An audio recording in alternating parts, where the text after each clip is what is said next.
गोटे जंगल रे सिंहटीए रोला। से भारी दुष्ट। जंगलर अन्यान्य पशु पक्षी ठारू से खूब बलशाली थिला। तार दुष्ट प्रकृति हेतु बारा, संबर, हरिण, ठेकुआ प्रभृति प्राणी को मन इच्छा मारी खाए। से खाए जेतिकी ताठू ढेर अधिक पशु को मारी दिए। केही ताहार प्रतिवाद करि पार नथिले। दिन सिंहटी आउ गोटे जंगल को चली जाए। यार सुजोग नहीं जंगलर समस्त पानी मिसी गोटे सभा कले। निज आवश्यकता ठारू बहु अधिक प्राणी को शिकार करी मारिथुवारू सभारे उद्वेग प्रकाश करागला। सिंह को जबत करिवार शक्ति काहारी नथाए। एणु विकल्प उपाय मान बहु समय धरी चिंता करागला। किछि उपाय जुटला नहीं। शेष प्राणी माने उपाय शून्य होई प्रत्येक दिन पारी करी गोटे गोटे पशु सिंह निकट को पठाଯିव। से केवल ताहाकू खाइब एवं अन्य कौनसी प्राणी हत्या करिब नाही बोली सिंह निकट रे प्रस्ताव दियाजिव। एही प्रस्ताव रे समस्ते राजी हेले। तही आर दिन सिंह फेरिला। केतेक बछा बछा प्रतिनिधि सिंह निकट को जाए निवेदन कले। हजूर महाराज, आपण ए बण राइजर राजा। आपण ही आम मानकर रक्षाकर्ता। आपण आमको रक्षा न कले रखिब बा किए। सिंह टिके गर्व फुले गला। कहला अच्छा अच्छा ठीक अच्छी। राजकीय ठाणी पचारा एथर कह तुम मानकर कौन अभियोग अच्छी। प्रतिनिधि माने कहले अभियोग नुहे मणिमा, आपण सम्मान आ सुविधा निमंते तो आमे प्रजाकूल रहीछु। आमे सबिए थाऊ थाऊ हजूर कष्ट कर शिकार करछंती। अन्य जंगलर केही देखिले आपण सम्मान रे आज आसीबो। आम राइजर सबु सम्मान माटी रे मिसी जीवो। एणु आमे प्रजा माने पाळी करे दिन को गोटिए लेखाए पशु हजूर को निकट को पठाइबो। ताकू ही केवल आपण मारी खाइबे। आउ अन्य कोनोसी प्राणी को जमा छुईबे नाही। सिंह एथिरे तार निजर सम्मति जणाइला। उभय पक्ष प्रतिज्ञा कले जे उभय पक्ष निज निजर वर्चसा रक्षा करिवे।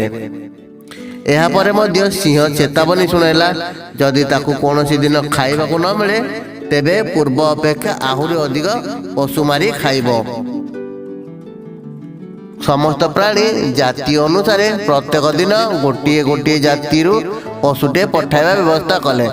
सिंह घरे बसी सहजरे आहार पाई जाउଥାଏ। ताहा खाई से जंगलर सारा बुले, नहले चुपचाप ता गुंफारे सोई जाए। दिने ठेकुआर पाड़ी पड़ा। सिंह पाखक गले प्राण गला, न गले जंगलर पशु समाज ताकू छाड़िबेनी। विधे गोईठे पकाई सिंह पाखक ठेली पेली नेबे। सेमानंकर विधा गोईठा एणिकी बकटे देह केतेबा संभाली पारिबो। बापल माल होई कलबल रे मरिबी। एणु बाध्य होई सिंह गुंफा आड़कू चलिला। निकट रे तार मृत्यु हेब जानी पारी गोड़ आगु को जाउन थाए। पाहुंड गले मृत्यु भरे चारि पाहुंड पछकू फेरु थाए। किंतु सिंहर आहार हेबा पई ताको जिबाकू ही हेबो।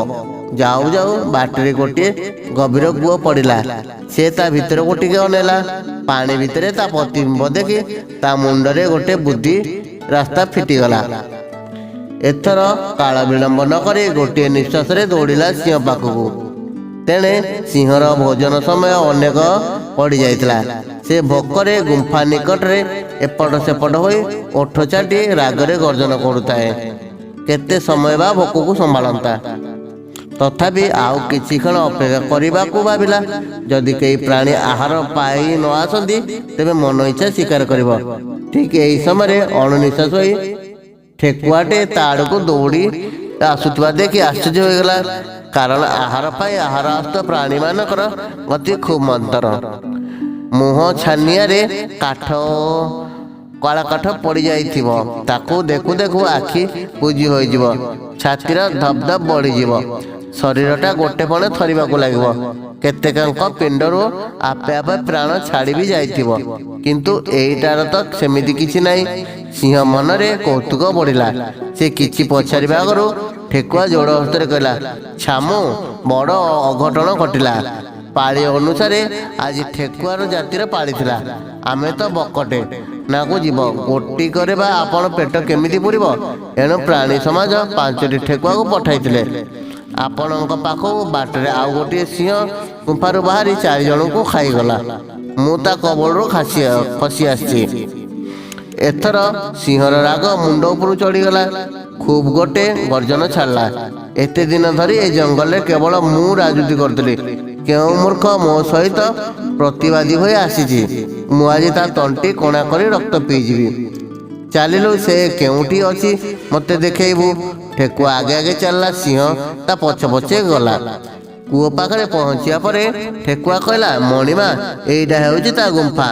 4ଟା ଠେକୁଆଙ୍କୁ ତ ମାରି ଖାଇଛି, ପେଟ ପୁରିଗଲା। ଏଣୁ ଗୁମ୍ଫାରେ ବୋଧେ ଶୋଇଛି। ସିଂହ ଯାଇ କୂଅ ଭିତରକୁ ଅନେଇଲା। କୂଅ ପାଣିରେ ତାର ପ୍ରତିବିମ୍ବ ଦେଖି ଆଉ ଗୋଟିଏ ସିଂହ ତା ଭିତରେ ଅଛି ବୋଲି ଭାବିଲା। ଖୁବ୍ ଜୋରରେ ରଡ଼ି କଲା। କୂଅ ଭିତରେ ତା ରଡ଼ି ପ୍ରତିଧ୍ୱନିତ ହୋଇ ଆହୁରି ଗମ୍ଭୀର ଶୁଣାଗଲା। ଏଥର ସିଂହ ତା ନିଜ ରାଗକୁ ସମ୍ଭାଳି ନ ପାରି କୂଅ ଭିତରକୁ ସିଂହକୁ ଆକ୍ରମଣ କରିବା ପାଇଁ ଡେଇଁ ପଡ଼ିଲା। କୂଅ ଭିତରେ ଦୁଷ୍ଟ ସିଂହଟା କିଛି ସମୟ ଛଟପଟ ହୋଇ ପାଣିରେ ବୁଡ଼ି ମଲା। ଠେକୁଆ ବଡ଼ ଆନନ୍ଦରେ ଡେଇଁ ଡେଇଁ ଜଙ୍ଗଲ ସାରା ସେ କିପରି ସିଂହକୁ କୂଅ ଭିତରେ ପକାଇ ମାରିଦେଲା କହି ବୁଲିଲା। ଜଙ୍ଗଲର ପ୍ରାଣୀ ସମାଜ ଠେକୁଆର ବୁଦ୍ଧିକୁ ତାରିଫ କଲେ।